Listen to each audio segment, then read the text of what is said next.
What's up, nerds and nerdettes and wee little nerdlings all? It's your buddy Big Johnny G for Two Gun Pixie presents Legendary Gaming. Shut up and sit down. Hey, thank you for joining me here for this Tabletop Takeout Tuesday. I do this every Tuesday, but this video every day of the week. So I'm sure you find something you enjoy here on Two Gun Pixie if you like board games and role-playing games and Dungeons and Dragons kind of stuff. Right now, I want to talk about zombies. Perfect time of the year to talk about that, and in particular, the title, Dead of Winter. Dead of Winter is, in my opinion, I know for a fact that this is the greatest zombie board game that I've ever played. I dare say that it's probably in the top 10 of all time, generally speaking, if not the top 5. For most people, I think many would agree with that statement at least. But for me personally, definitely the best zombie board game, hands down. Hands falling off the corpses. The best, most fun that I've ever played. Now, and that's not just because of the zombies. One of the reasons is because this is set in the hardcore winter. And the winter is just as much an enemy of yours as the zombies. Much like Hemingway's Old Man in the Sea, the environment itself is fighting against you and could very well cause you to lose your life.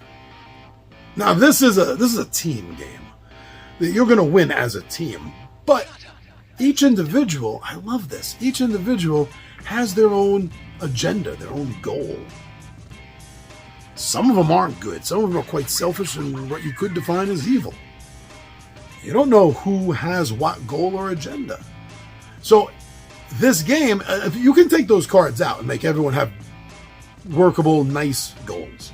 But if you keep the personal, selfish, evil goals in, then that also adds to this game a hidden traitor aspect. And I do love hidden traitor, hidden identity kind of games.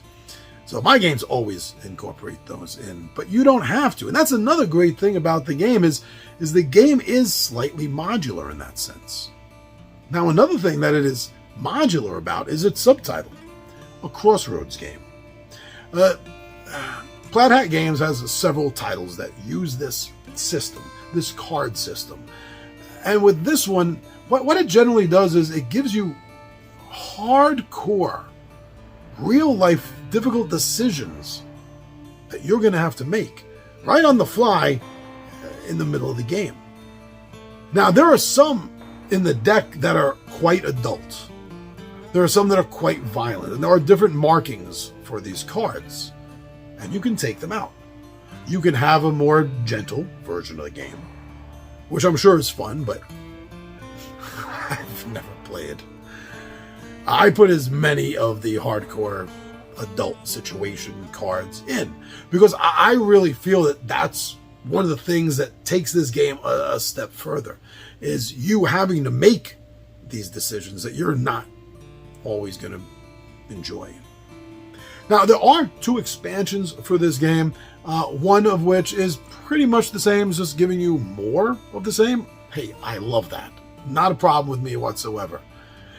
And then the other one, Warring, what was it called? Warring Factions, Warring Tribes, is that changes the game up. Now you're looking at a game for a larger party of players at the table, where you're each a different group of survivors, and you're each having to survive. And that includes fighting the other players, their survivors, and raiding for them, possibly killing them in combat.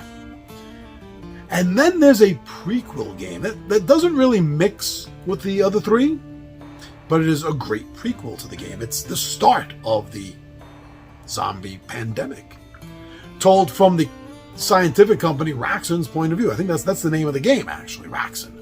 And how the zombie apocalypse started, and so you have an origin point for the Dead of Winter games after that.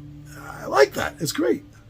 I also like the fact that you're not playing just one dude or dudette, right? you're playing a colony of survivors, a few of which are NPCs, can't really do anything to help the group. But the rest are all part of your group of survivors. You're playing a team that is going to shrink and grow during the course of the game. You're going to lose some members to frostbite, to zombies, but you're also going to find some and save some during the course of the game while you're out collecting resources. Oh, yeah, this is a resource management game. It is cleverly hidden as a zombie apocalyptic, environmental apocalyptic game. But at its core, if you're going to win this game, it really does come down to resources, your control of them, your acquirement of them, and your management of them. Because of the way this game is set up, not just being a resource management and control kind of game, but also because of the crossroad cards. Some of the crossroad cards are specific to specific survivors. If you draw a crossroads card for a character A and you don't have character A, you just discard it. But because of this, it makes the game a little bit more personal, at least on a character level. But that's going to change things up from game to game. Every single game is going to be different depending on the survivors you've picked and found during the course of the game, and the crossroad cards that you're going to be drawing and having to deal with.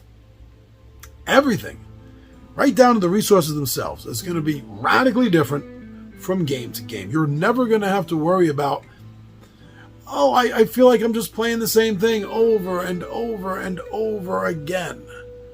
No. Every single time you play this game is a different struggle for survival. And you're going to feel that when you play. I think this game is made for zombie fans, sure. But it's made for more than that. If you're a fan of horror films, besides specifically zombies, great. But if you're looking for a very interesting twist and take on a resource management and area control kind of game, this has aspects of it that may take you by surprise. And it's not always going to come down to strategy. This is a game where you're going to have to balance strategy with luck. So that's something else you're going to have to enjoy going into a game. But overall, I think given the chance to play this, I honestly think that most gamers, most tabletop adventurers are going to enjoy this title. But don't listen to me or anyone else. Watch some playthroughs. Go find some videos, watch some playthroughs, and that is honestly going to be the best way for you to determine if what you're watching is something you think that you and your gang are going to enjoy. So please, go get some more information, because I honestly do think that you're going to really find enjoyable. You're going to like, you may even love Dead of Winter.